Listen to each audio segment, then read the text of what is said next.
Salut et bienvenue sur Investir chez nous. Si c'est pour ta première fois ici, moi c'est Jamie Kakona. Je suis investisseur en Afrique et aux États-Unis. Alors, dans cette vidéo, nous allons parler des 4 business à lancer en Afrique qui vont vous permettre de se faire beaucoup de revenus facilement. Alors, pour ne pas manquer, nous te demandons de cliquer sur la cloche et abonne-toi pour ne pas manquer nos prochaines vidéos. Clique aussi sur le lien juste sur la barre de description pour télécharger gratuitement les 5 bonnes raisons à investir en Afrique. C'est un e-book que j'ai écrit rapidement pour toi afin de te réinformer sur pourquoi nous devons investir en Afrique. Aujourd'hui, nous allons parler des 4 bons business à lancer en Afrique et nous allons regarder à la fin de cette vidéo notre business bonus. Sans plus tarder, nous allons passer à notre premier business ici. C'est l'élevage en masse. Donc, on appelle ça en anglais les crowd farming. Ici, c'est quand plusieurs personnes se mettent ensemble et commencent à faire des fermes ou bien des élevages. Pourquoi nous disons cela? Parce que nous voyons que l'élevage ou bien la ferme, c'est un business dont les gens auront toujours besoin. Parce que tout le monde, nous avons toujours besoin de manger, la nourriture de la ferme ou bien la viande aussi qui viennent de la ferme. Alors, qu'est-ce que nous devons faire? Maintenant, nous voyons que partout, c'est un peu, il y a un grand budget que tu dois mettre en place pour commencer ta propre ferme. Alors, ce que les gens font maintenant aux États-Unis et partout en Europe et dans d'autres pays africains déjà, ils mettent de l'argent ensemble pour payer des hectares et commencer à élever et se partager des revenus. Par exemple, pour payer des hectares et des machines, des engins pour la ferme, ça coûte un peu trop. Alors, de toi-même, peut-être tu ne sauras pas commencer avec ces business directement. Qu'est-ce que les gens font?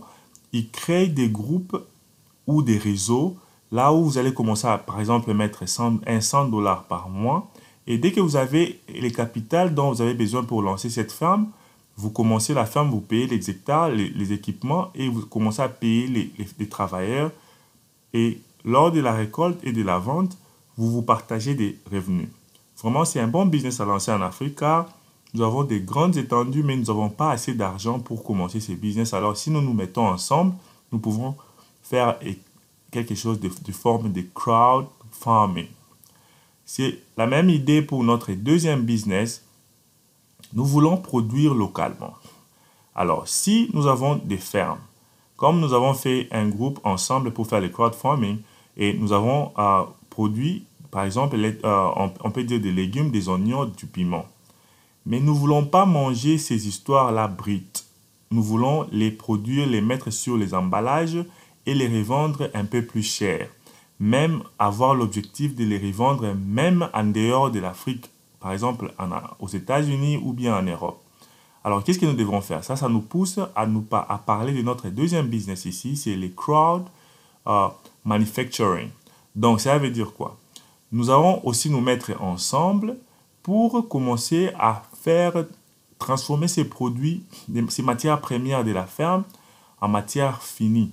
Donc, les mettre dans des boîtes et les emballer très bien et les revendre. Nous avons besoin de créer des usines.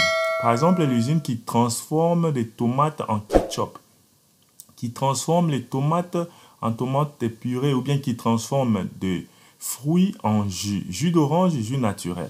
Alors, les pays européens ou en Amérique, tout le monde maintenant se dirige vers l'organique. Alors, nous savons qu'en Afrique, nous avons des produits organiques. Donc, avec les crowd farming que nous avons commencé notre premier business, nous pouvons produire beaucoup de produits organiques. Et avec notre deuxième business, les crowd manufacturing, on peut commencer à transformer ces produits et les mettre sur les boîtes de conserve ou bien sur les boîtes, sur les emballages ou sur les bidons et les revendre. Par exemple, nous pouvons commencer à revendre les jus de l'orange organique ou bien des tomates organiques. Mais ça sera facile quand nous pouvons les mettre sur l'emballage et très bien les revendre en dehors. Par exemple, les chocolats, nous pouvons vendre des chocolats organiques en dehors du pays du continent africain. Notre troisième business ici, c'est les crowd housing.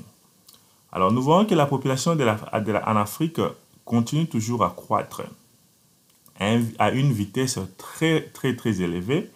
Alors, il y a besoin de maisons. nous ne parlons pas ici des maisons luxe. Nous parlons juste des maisons que tout le monde peut avoir l'accès à y habiter. Alors, ici, nous voyons encore pour payer des terrains, pour construire, c'est quelque chose qui est vraiment très coûteux. Alors, nous avons encore créé l'idée de se mettre ensemble avec un groupe des investisseurs ou bien des gens, des Africains ou bien d'autres pays qui veulent investir sur les housing, donc sur la construction de maisons. Alors, si on se met ensemble et que nous avons les budgets qui est prévu, on peut commencer à payer les terrains et commencer à la construction. Et quand nous avons fait cette construction, nous pouvons décider à revendre ces maisons ou à faire louer ces maisons. Ça, c'est aussi un vrai bon business vraiment à lancer en Afrique car nous savons que tout le monde a besoin de un endroit pour se reposer et pour dormir. Alors, si nous créons plusieurs maisons pareilles, les prix seront même réduits et c'est tout le monde qui pourra commencer à payer ou à louer. Nous allons passer à notre quatrième type de business, mais d'abord, nous vous demandons de vous abonner. N'oubliez pas de partager cette vidéo avec vos relatifs et aussi avec tout le monde que vous connaissez sur vos réseaux sociaux.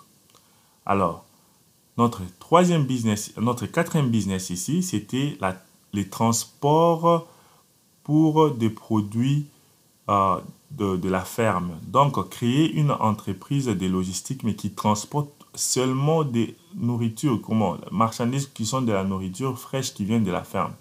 Nous avons parlé de premier business qui était la création de fermes. Et maintenant, nous avons vu qu'en Afrique, beaucoup de fermiers ont des problèmes de comment transporter leurs produits et l'amener en ville. Alors, si toi, tu crées une compagnie qui a des camions qui transportent la nourriture de la ferme en ville, tu te feras beaucoup de revenus. Alors, pourquoi ne pas lancer ce genre de business? Alors, tu peux commencer avec un camion. Tu payes un camion en Chine, tu l'amènes en Afrique et tu cherches les cultivateurs aux environs, les gens qui ont des fermes, et tu leur proposes de prendre leurs marchandises et l'amener en ville. C'est comme ça que tu pourras te faire beaucoup de revenus. Alors, c'est un bon business. Nous t'avons demandé de rester jusqu'à la fin pour profiter de notre bonus. Ici, le bonus, c'est la location de machines ou bien des engins pour des fermes. Nous avons vu que ces machines coûtent trop cher. Alors, c'est difficile pour quelqu'un qui commence son champ à payer ces machines directement. Et toi, si tu connais où payer ces machines, par exemple, à un bon prix, tu les payes, tu les amènes en Afrique et tu commences à les faire louer. Fais-les louer et tu te feras beaucoup de revenus. Ça, c'est un bon business. La location de ces machines, tu les fais louer par heure et tu te fais beaucoup d'argent. Donc, tu dois cibler beaucoup de cultivateurs dont tu vas commencer à faire louer tes machines. Ne cible pas une personne, cible plusieurs cultivateurs et fais louer tes machines. Tu te feras beaucoup de revenus. N'oublie pas de télécharger notre e-book et aussi n'oublie pas d'aimer cette vidéo. Partage cette vidéo, regarde sur la carte. Nous avons mis 2 autres vidéos qui vont aussi t'aider à comprendre quelle sorte de business à lancer en Afrique. Merci et à la prochaine.